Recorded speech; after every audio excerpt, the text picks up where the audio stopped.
चूना से उसको पोतते हैं, ठीक ना। सफेदी करना मतलब यही होता है, सिंपल भाषा में हम लोग जानते हैं। चूना से पोतना मतलब दीवार को रंगते हैं, उसको बोलते हैं सफेदी करना। जब सफेदी करते हैं तो 2-3 दिन के बाद दीवार में अच्छा चमक आता है, मतलब चमकने लगता है, मतलब अच्छा दिखता है, क्वालिटी आता है 2-3 दिन के बाद। ऐसा क्यों, है ना। जब हम लोग सफेदी करते हैं दीवार को तो वो क्या आता है, 2-3 दिन बाद अच्छा चमक आता है। ऐसा क्यों, तो ऐसा इसलिए होता है क्योंकि जब हम चूना से उसको जब पोतते हैं दीवार को, जब रंगते हैं तो वो क्या करता है 2-3 दिन बाद धीरे धीरे क्या कर लेता है, 2-3 दिन में वो वायुमंडल में जो कार्बन डाइऑक्साइड CO2 जो उपस्थित रहता है उससे क्या कर लेता है, रिएक्शन कर लेता है और क्या बनाता है, CaCO3। संगमरमर भी इसको बुलाया जाता है। ये चीज हो गया। LPG के बारे में हम समझे कि 3 चीज से मिलकर बना होता है। क्या क्या, butane, propane, ethane. Butane, propane, ethane. अच्छा, इसका मूल अवयव क्या होता है, ब्यूटेन। इसका मूल अवयव क्या होता है, ब्यूटेन। इसका मूल अवयव ब्यूटेन। इसका मूल अवयव ब्यूटेन। अब हम इसको और समझते आगे, अब इसको पढ़ेंगे उसके बाद हम समझाना शुरू करेंगे, ठीक ना। अच्छा, इसके पहले बता, एक ही तरह मांगेगा, ऐसा नहीं कि अलग अलग मांगेगा, ठीक ना। दोनों का सेंट क्या मांगेगा, सुगंध जो आएगा एक ही तरह है। और मान लो इसमें अच्छा सेंट दे देता, कोई अगर लीक भी कर देता तो 2 मिनट बैठ के और सेंट ले लेता, तो अरे करेंगे मन 2 मिनट सेंट ले लेते हैं, अच्छा सेंट आता है। जैसे खराब सेंट आता तुरंत बता बंद करो जल्दी, खराब आ रहा। अच्छा आता थोड़ा गुस्सा, अरे जो होगा देखा जाएगा, 1-2 बार ले लेते हैं पहले, क्या लेने के चक्कर में आदमी को ले लिया गैस। चलो देखते हैं LPG में क्या है। गुड मॉर्निंग स्टूडेंट, चलिए आज केमिस्ट्री का हम चौथा लेक्चर पढ़ेंगे और ये लेक्चर सबसे इम्पोर्टेंट है क्योंकि तो इस लेक्चर में हम बहुत सारा चीज़ सीखेंगे। इस लेक्चर से क्वेश्चन आंसर भी हम लोग सॉल्व करने सीखेंगे। इस लेक्चर में सीखेंगे कि सक्रियता श्रेणी यानी कौन सबसे ज़्यादा पावरफुल है, ये कौन सबसे ज़्यादा जल्दी एक्टिव है, ये कौन सबसे पहले रिएक्शन कर सकता है। रिएक्शन में अगर कोई अभिक्रिया में दिख जाए तो कौन ज़्यादा ताकतवर उस अभिक्रिया में देखने को मिलेगा और उस अभिक्रिया को हम उस अभिक्रिया यानी इस सारणी से हम 1-2 क्वेश्चन सॉल्व जरूर करेंगे क्योंकि 1-2 चैप्टर में भी दिया गया है। इस सारणी हालांकि पहला चैप्टर में नहीं है लेकिन इस सारणी को याद करना ही पड़ेगा। इस सारणी को जब तक हम याद नहीं करेंगे तब तक मेरा ये जो क्वेश्चन आता है वो क्वेश्चन सॉल्व नहीं होगा, इसलिए वो क्वेश्चन को सॉल्व करने के लिए ये सारणी याद करना बहुत आवश्यक है। चलिए पहले देखते हैं सारणी क्या है, बस सारणी को समझते हैं और क्वेश्चन भी सॉल्व करते हैं। तो पहले हमको इस सारणी को याद देखना पड़ेगा और याद करना पड़ेगा। इसमें क्या है, सबसे ताकतवर यानी सक्रियता श्रेणी कौन सबसे पहले रिएक्शन कर सकता है, तो सबसे पहले है पोटेशियम। सबसे पहले पूछा जाए पोटेशियम है, पोटेशियम जो है वो सबसे एक्टिव है यानी रिएक्शन करने में सबसे आगे रहता है। इसका संकेत तक किए। फिर क्या है बेरियम, इसका संकेत क्या था Ba। फिर क्या है कैल्शियम, इसका संकेत क्या था Ca। परमाणु संख्या भी याद नहीं करना है, बस संकेत और नाम याद करना है। फिर क्या है सोडियम, इसका संकेत क्या है magnesium, aluminium, zinc, chromium, iron है क्या, आयरन इसको लोहा भी बोला था Fe। उसके बाद कैंडियम क्या है कोबाल्ट, निकेल। तो ये इतना याद करना, पहले इधर से इतना ये क्या है, इस संकेत है कि कौन ज्यादा रिएक्शन कर सकता है। पहले ये फिर ऐसे जैसे नीचे आता है पावर क्या होता है घटते जा रहा है। अब फिर यहाँ शुरू हुआ, मतलब इसको खत्म करने के बाद यहाँ से निकेल के बाद कहाँ पढ़ेंगे टीन से, निकेल के बाद टीन से, टीन है, टीन का क्या आता है फिर क्या लेड शीशा जिसका Pb होता है। उसके बाद क्या है हाइड्रोजन जिसका H होता है, ये तो बहुत इंपॉर्टेंट है, बहुत जगह आता है हाइड्रोजन। फिर क्या है कॉपर क्या होता है Cu।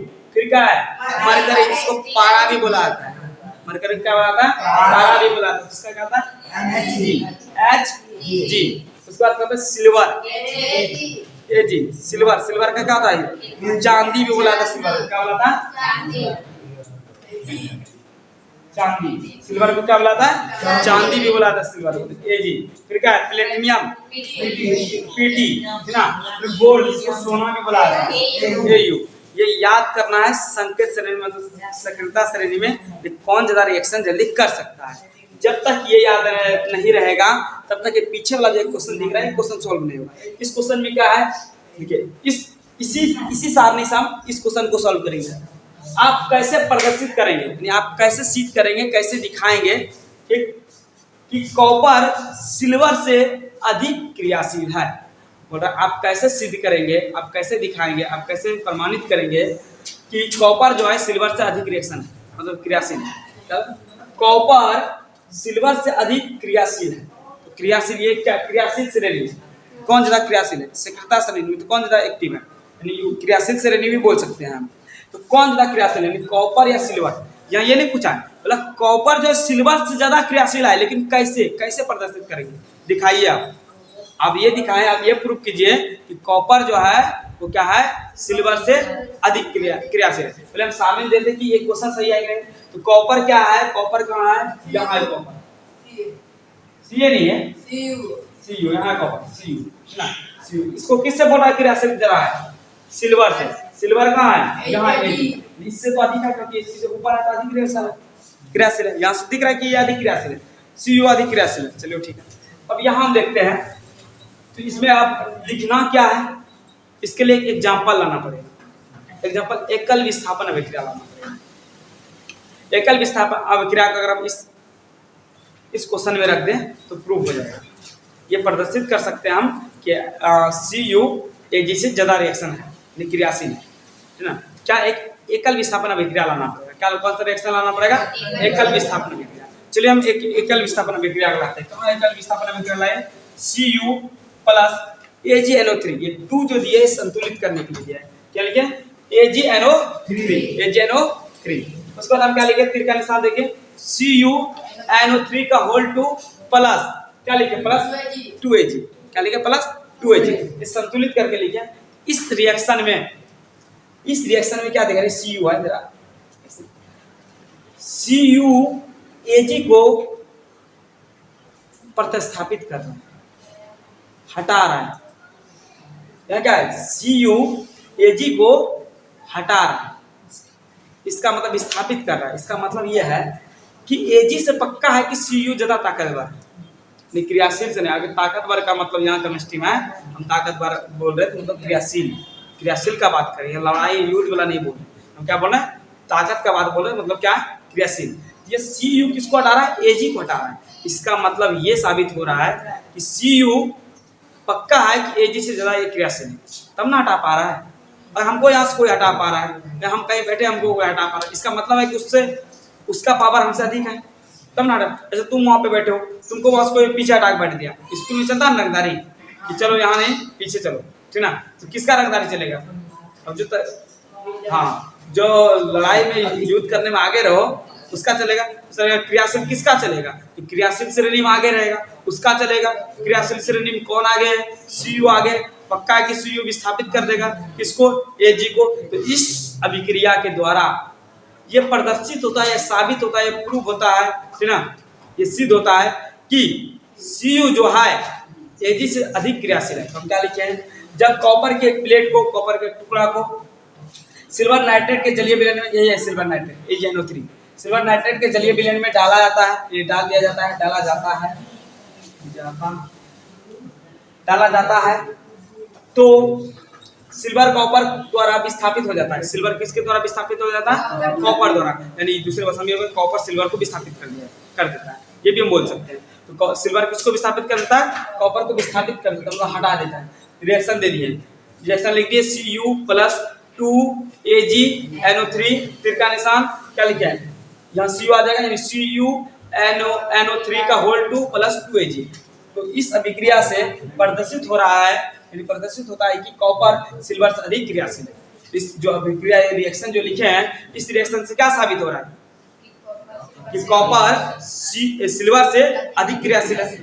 इस तरह का क्वेश्चन सॉल्व करने के लिए ये याद रखना बहुत जरूरी है। तो हम डायरेक्ट ये पूछ दे, कॉपर और सिल्वर कौन ज्यादा क्रियाशील है, इसके लिए कॉपर, तो इसके लिए कहाँ, ये याद रखोगे तब ना।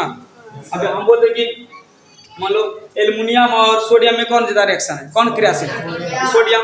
कैसे, तो श्रेणी याद करोगे तब ना। तो श्रेणी याद करना बहुत इंपॉर्टेंट है, ये क्रियाशील श्रेणी है, इसको तो याद हर हालत में करना ही है।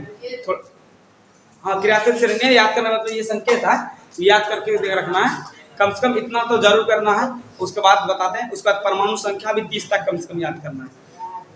ये करने के बाद 30 तक परमाणु संख्या, जैसे हाइड्रोजन हीलियम इस तरह करके 30 तक, ठीक ना, कोई दिक्कत नहीं होगा। तो सबसे पहले ये लिखिए, उसके बाद 1-2 क्वेश्चन और हम इस तरह सॉल्व करवाते हैं, उसके बाद हम नेक्स्ट पॉइंट को देखते हैं। आप लोग स्क्रीनशॉट लीजिए।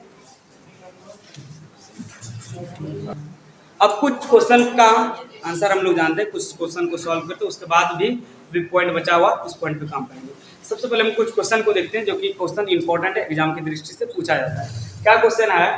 सबसे पहला क्वेश्चन है, क्या होता है जब लेड नाइट्रेट, क्या लिखा है, लेड नाइट्रेट के घोल में पोटेशियम आयोडाइड डाला जाता है। फिर दूसरा लिखा है, यह किस प्रकार की अभिक्रिया है, मतलब ये ऊपर वाला है किस प्रकार का अभिक्रिया है। नीचे लिखा उस अभिक्रिया को लिखे और संतुलित करें। तो हम सबसे पहले क्या लिख दिए, जब लेड, सबसे पहले पहला आंसर यहाँ से सुनिए, जब लेड नाइट्रेट को पोटेशियम आयोडाइड में डाला जाता है तो आयोडाइड का पीला अवक्षेप प्राप्त है। क्या था? आयोडाइड का पीला अवक्षेप प्राप्त। इससे कितना अंतर हुआ? आयोडाइड का, लेड आयोडाइड का पीला अवक्षेप प्राप्त होता है। बस उसका तो वहाँ क्वेश्चन लिखना, डाला जाता है तो लेड का, यहाँ से लेड का लेड आयोडाइड का पीला अवक्षेप प्राप्त होता है। क्या था आंसर हो गया। फिर यह अभिक्रिया जो है, यह अभिक्रिया कैसा है?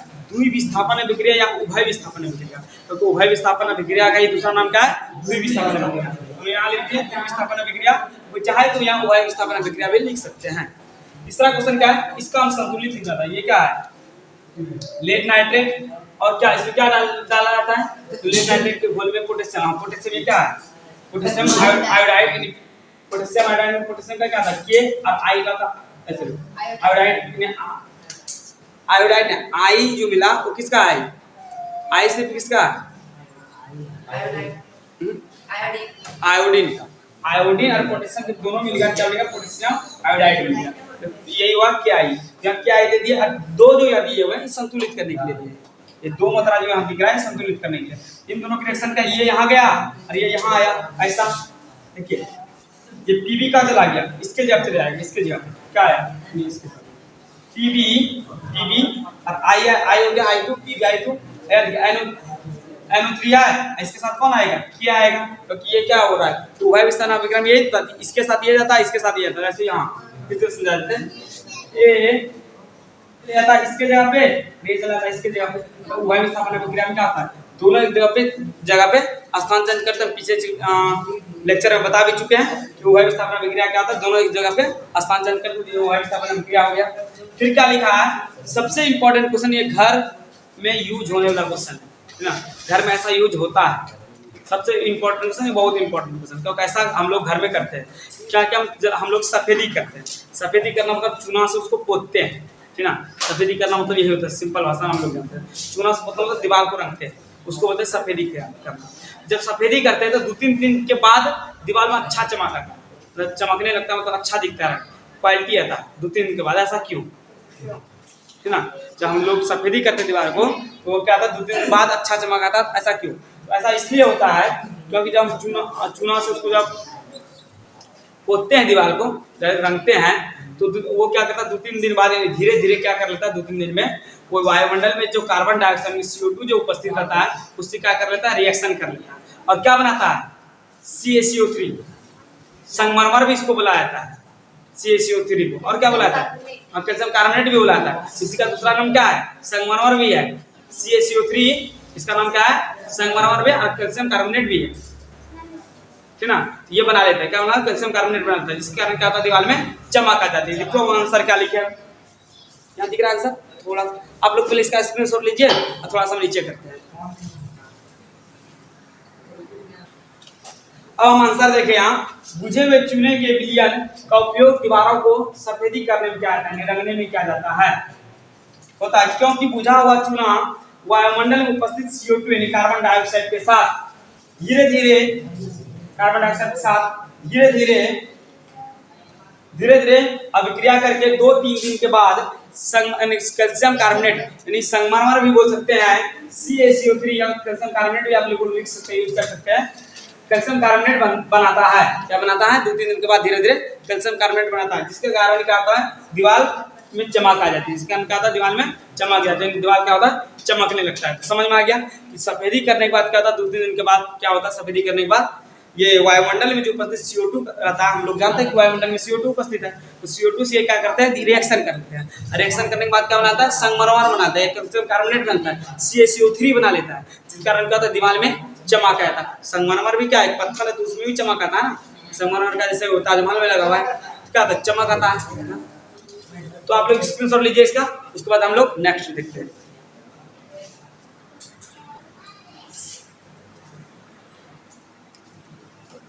चलिए अब हम लोग सीखते हैं एलपीजी के बारे में, जो कि घर में यूज करते हैं। इस एलपीजी जो घर में है उसका रहस्य क्या है, उस किस चीज़ से बना रहता है, उसका जो खराब गंध आता है क्यों उसमें खराब गंध आता है, या उसका बनाने के कारण जब उसको बनाया था तभी खराब गैस वो होता है, या उसमें अलग से मिलाया जाता है, आखिर में मिलाया जाता है अलग से, क्यों मिलाया जाता है, या तो ऐसा होता ही गंध है।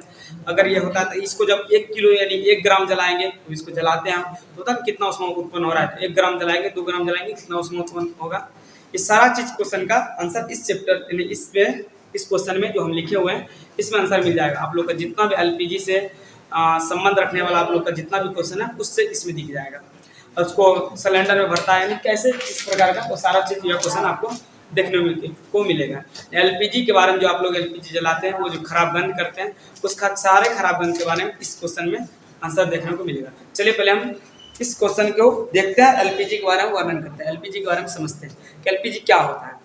अच्छा, कोई एलपीजी का full form? Petroleum gas, liquid petroleum gas. कोई अच्छा, लिक्विफाइड पेट्रोलियम गैस, कोई हिंदी बताओ। लिक्विफाइड द्रवीभूत पेट्रोलियम, द्रवीभूत पेट्रोलियम गैस। ये पिछले साल भी हम याद करवाए थे ना। इंग्लिश याद करो या ना करो, कम से कम हिंदी तो जरूर करो। अरे इंग्लिश हो सके तो हिंदी कर लो तो और अच्छा है, इंग्लिश कर लो तो इंग्लिश करना तो और अच्छा है, इंग्लिश इतना सब का नहीं होगा, ठीक ना। उसका हम फुल फॉर्म बाद में लिखवा देंगे, पहले इसको हम समझते हैं। तो एलपीजी, एलपीजी के बारे में जो घर में जलाते हैं एलपीजी, तो एचपी ब्रांड का था ना, वो एलपीजी गैस उसमें है। कौन सा है? एलपीजी। इससे गाड़ी उड़ी नहीं चलता है, खाना बनता है, खाना नहीं बनता है, ठीक ना। कभी कभी आदमी को जलाने में भी साथ देता है, ठीक ना। एलपीजी जब खुला छोड़ दोगे उसको तो कैसे होता है, चलो देखते हैं। और खुला छोड़ने कैसे पता लगता है उसका भी आंसर यहाँ पता होगा। एलपीजी के बारे में वर्णन करें, या एलपीजी क्या है इसका संक्षिप्त में वर्णन करें, ठीक है। जो भी आए क्वेश्चन ये आएगा। तो एलपीजी क्या है? पेट्रोलियम गैस है। क्या है ये? एक पेट्रोलियम गैस है। किस किस से बना था? ब्यूटेन, प्रोपेन और एथेन, ये 3 चीज से बना होता है। किससे? Butane, propane, ethane. इसका मुख्य अवयव क्या है? ब्यूटेन। ब्यूटेन का अनुसूत्र क्या होता है? C4H10, C4H10। अच्छा, तो ब्यूटेन होता है, प्रोपेन होता है, एथेन होता है। अच्छा, प्रोपेन का अनुसूत्र क्या होता है? C3H8। अच्छा, एथेन फिर क्या है? एथेन का C2H6 इसका होता है। अच्छा, ये चीज हो गया। एलपीजी के बारे में समझे कि 3 चीज से मिलकर बना होता है। क्या क्या? Butane, propane, ethane. Butane, propane, ethane. अच्छा, इसका मुख्य अवयव क्या होता है? ब्यूटेन। इसका मुख्य अवयव क्या होता है? ब्यूटेन। इसका मुख्य अवयव ब्यूटेन। इसका मुख्य अवयव ब्यूटेन। अब हम इसको और समझते आगे, अब इसको पढ़ेंगे उसके बाद हम समझाना शुरू करेंगे, ठीक ना। अच्छा, इसके पहले बता देते हैं थोड़ा सा कि एलपीजी गैस जब बनाया जाता है तो उसमें खराब गंध कुछ भी नहीं रहता। वो साधारण गैस रहता है, उसमें कोई भी खराब गैस ऐसे महक रहा है जिस तरह लीक होता है, महकता है, उस तरह खराब गैस उसमें बनाने वक्त जब उसको तैयार किया जाता है तो नहीं है। उसको अलग से दिया जाता है, ठीक ना। क्यों? क्योंकि अलग से इसलिए दिया जाता है ताकि अगर कहीं गैस लीक कर जाए, सिलेंडर कहीं लीक कर जाए, क्या है, खुशबू खराब आए, और कोई भी इन करे घर में क्या बोलेगा, खराब खुशबू कहाँ से आ रहा है, तुरंत बता देगा कि ये खुशबू जो है ये विशेष प्रकार का, तुरंत बता देगा अच्छा ये खुशबू एलपीजी का ही है ना। कोई बता गैस लीक है, क्योंकि एलपीजी में सब एलपीजी में ऐसा नहीं कि इस सिलेंडर में ये वाला गैस दिया, वो सिलेंडर में ये वाला गैस दिया, मतलब अलग अलग प्रकार का गैस नहीं देता, एक ही प्रकार का गैस सब में डलाता है। अगर एक सिलेंडर लीक किया और दूसरा सिलेंडर लीक किया तो दोनों का सेंट एक ही तरह महकेगा, ऐसा नहीं कि अलग अलग महकेगा, ठीक ना। दोनों का सेंट क्या महकेगा, सुगंध जो आएगा एक ही तरह है। और मान लो इसमें अच्छा सेंट दे देता, कोई अगर लीक भी कर देता तो 2 मिनट बैठ के और सेंट ले लेता, तो अरे करेंगे मन 2 मिनट सेंट ले लेते हैं, अच्छा सेंट आता है। जैसे खराब सेंट आता तुरंत बता बंद करो जल्दी, खराब आ रहा, अच्छा आता थोड़ा गुस्सा, अरे जो होगा देखा जाएगा, 1-2 बार ले लेते हैं पहले, क्या लेने के चक्कर में आदमी को ले लिया गैस। चलो देखते हैं एलपीजी में क्या है। Petroleum gas butane, propane, ethane का मिश्रण होता है, लेकिन इसका मुख्य अवयव ब्यूटेन होता है। ब्यूटेन, प्रोपेन और एथेन तीव्रता से जलकर पर्याप्त ऊष्मा प्रदान करते हैं, इसीलिए एलपीजी एक उत्तम ईंधन है। इसलिए क्या है, एलपीजी एक उत्तम ईंधन है। जब हम दाब बढ़ाते हैं, दाब बढ़ाने पर ये तीनों गैस आसानी से मिश्रित हो जाते हैं। दाब बढ़ने पर ये तीनों गैस क्या होता है, आसानी से मिश्रित हो जाते हैं, आसानी से मिश्रित द्रवीभूत हो जाते हैं। यह खाना बनाने के लिए उपयोग किया जाता है। इसको किस लिए उपयोग करते हैं? खाना बनाने के लिए। इसका उपयोग जो क्या था खाना बनाने में क्या जाता है? ये जलने पर निम्नलिखित अभिक्रिया को दर्शाते हैं। ये जलने पर क्या दिखाता है? एक अभिक्रिया दिखाता है जिसका सूत्र है C4H10। टू जो है संतुलित करने के लिए C4H10 प्लस O2 यानी 13O2 यानी संतुलित करने के लिए 8CO2 कार्बन डाइऑक्साइड जलने को उत्पन्न किया। फिर क्या क्या जल उत्पन्न करता है और क्या करता है? मैन ये उष्मा है। हम लोग क्यों जलाते हैं एलपीजी को? कि पानी उत्पन्न हो जाए, कार्बन डाइऑक्साइड उत्पन्न है, उष्मा उत्पन्न हो जिससे खाना बने। क्या मैन है? उष्मा उत्पन्न करता है ये उष्मा। उसके बाद क्या लिखा है? इस गैस को 1 ग्राम जलाने पर, जब इस गैस को हम 1 ग्राम जलाते हैं तो कितना उष्मा उत्पन्न करता है? 50 किलो जूल। 1 ग्राम जलाने पर 50 किलो जूल उष्मा उत्पन्न होता है। 1 ग्राम जलाने पर कितना? ऑब्जेक्टिव पूछा जाता है, ऑब्जेक्टिव पूछा जाता है यहाँ से। 1 ग्राम जलाने पर 50 किलो जूल उष्मा उत्पन्न होता है, प्रदान होता है। इस गैस में एक विशेष प्रकार का खराब गंध वाले एथिल मरकप्टन C2H5SH, इसका अनुसूत्र बहुत बार पूछा गया है, एग्जाम में बहुत बार देखने को मिला है कि सिलेंडर में खराब गैस जो रहता है भरा हुआ क्या रहता है वो, ठीक ना? ऑप्शन में दे देगा एथिल मरकप्टन। सूत्र भी याद रखना C2H5SH। इसको मिलाया जाता है। क्यों मिलाया जाता है इसको? क्योंकि अच्छा ताकि कहीं लीक कर दे सिलेंडर तो तुरंत पता चल जाए, ताकि गैस का सिलेंडर लीक करे तो तुरंत पता चल जाए। अब जैसे सिलेंडर लीक करेगा, एलपीजी जैसे लीक करेगा, जैसे छिद्र होगा उसमें, जैसे छेद होगा, जैसे उससे सेंट निकला मतलब गैस बाहर आएगा तो हम लोग को तुरंत क्या पता चल जाएगा? सेंट पता चल जाएगा। अच्छा ये सिलेंडर लीकेज है, इसके लिए उसको जाके बंद करो। अगर नहीं करोगे तो खतरा हो सकता है बहुत बड़ा। फिर खाना बनाने का आदमी कर रहा है तो तुम बन जाओगे फिर दूसरे का खाना, इसलिए ठीक ना? खाने बनाने वाले लेकिन तुम दूसरे का खाना बन जाओगे। इसलिए दूसरे खाना बनने से आदमी को दूसरे से खाना बनने से बचाने के लिए इसमें क्या मिलाया था? एथिल मरकप्टन। इसका अनुसूत्र क्या था? C2H5SH। एलपीजी का जो मुख्य अवयव होता है वो क्या होता है? एलपीजी का मुख्य अवयव क्या होता है? अनुसूत्र C4। अच्छा एलपीजी किस किस से मिलकर बना होता है? Butane, propane, ethane. अच्छा इसमें जो खराब गंध मिलाया था किस लिए मिलाया था? गैस लीक करे तो पता चल जाए। अच्छा ये जो जब इसको हम 2 ग्राम जलाएंगे, कितना एलपीजी को 2 ग्राम जलाएंगे 100 किलो जूल उसमें उत्पन्न होगा, है ना? यहाँ 1 जूल का लिखा है, और कोई 2 जूल का पूछ दे तो यही नहीं बोल देना, इसको दुगुना करके बोलना है। सोच के याद रखना 1 जूल का, उसको 2 जूल 3 जूल पूछ दे, बोलेगा पढ़ा भी केमिस्ट्री, बोलेगा हाँ 1 ग्राम का लिखा हुआ है। अगर यहाँ 2 अगर पूछ दे, 2 ग्राम का पूछ दे तो इसको गुना करके बोलना। दिन का पूछ दे तो अपना दिमाग से गुना कर लेना। पूछेगा कोई कि पढ़ा हाँ 2 ग्राम का पूछ ले जाओ, 1 ग्राम का ज्यादा 2 ग्राम का नहीं। एग्जाम में भी हम दे देंगे ऐसा क्वेश्चन फंसाने के लिए। 3 ग्राम का पूछ देंगे, कोई 50 से मार दोगे तो सारा गलत, 150 हो जाएगा। ठीक है, याद हो गया? ये एलपीजी कुछ भारी है नहीं, ये क्या है? एलपीजी गैस है, किससे मिलकर बना होता है? इसका मुख्य अवयव क्या है? इसका मुख्य अवयव क्या है? अच्छा इसका कहाँ उपयोग होता है? खाना बनाने में या आदमी का खाना बनने में? खाना बनाने में। इसका कहता है खाना बनाने में उपयोग होता है। इसका कहाँ होता है उपयोग? खाना बनाने में। अच्छा इसका खाना बनाने में कोई दिक्कत नहीं आता। अच्छा एलपीजी को जब बनाते तभी इसको खराब कैसा आना शुरू होता है क्या? नहीं, इसमें कुछ मिलाया था बाद में। क्या मिलाया था? याद हो गया? इस क्वेश्चन से जितना ऑब्जेक्टिव उठने का है सब उठ जाएगा। याद हो? रिएक्शन याद हुआ? रिएक्शन को याद भी करना। रिएक्शन को याद क्या है? 2CH4H10 प्लस 13O2, फिर का निशान 8CO2 प्लस 10H2O प्लस उष्मा। ये याद भी, ये भी करना। लगभग इसका जितना पॉइंट था वो पॉइंट हमें याद करवा दिए। कोई दिक्कत? ब्यूटेन होता मैन क्या क्या मिलकर बना, इसको 1 ग्राम जलाने पे क्या होगा, इसमें कौन सा खराब गैस मिलाया जाता है, क्यों मिलाया जाता है, सारा रीजन इतना हमें ऑब्जेक्टिव 20 से उठ जाएगा। और ये सब्जेक्टिव 20 से 5 नंबर में आएगा तो, या 2 नंबर में भी आए तो लिख सकते हो एलपीजी। अच्छा एलपीजी को कहाँ किस में भर के देता है? पन्नी भर के देता है। तब इसके लिए एक सिलेंडर होता है, कहता है एक सिलेंडर, ठीक ना? इसके लिए सिलेंडर। कोई दिक्कत? अब समझ में आया? याद हुआ? लगता है कि बड़ा है लेकिन है क्या, बहुत छोटा है। याद करोगे समझना है बहुत छोटा है, ठीक ना। बना बना के जोड़ के लिख दोगे कि क्या क्या इसका मुंह का अवयव क्या है, किससे बनता है, ठीक ना।